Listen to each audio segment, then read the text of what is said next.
We are truly living in a Black Mirror episode.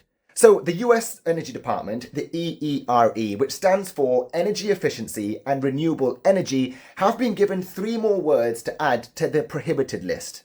These include climate change, green, and decarbonisation. The department that's responsible for helping curb greenhouse emissions is no longer allowed to use those three words that reflect their mission. Their reasoning is because it misaligns with the administration's perspectives and priorities. I just can't even fathom what that country is doing right now. But what's even more insane is there are other words on this list, and they're questionable. See, they're not allowed to use the words emissions because they cite concerns that it implies a negative connotation. They aren't allowed to use words like energy transition, sustainability, or sustainable.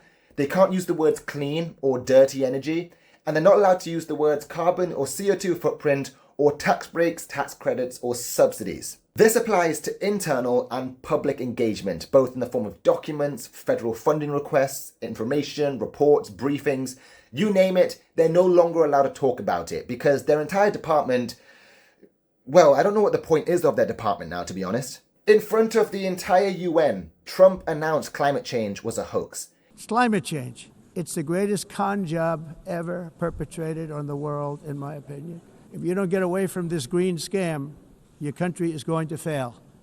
He is beyond saving. America is beyond saving. What really doesn't help is Chris Wright, the energy secretary, challenges climate science. He doesn't believe in it. He basically made a report that minimized the impact of rising emissions on worsening extreme weather events. He basically doesn't think there's a correlation here. I don't know, am I just losing my mind here, or is America just going in reverse? Because they were once the leaders in many areas, and now they're just a laughingstock.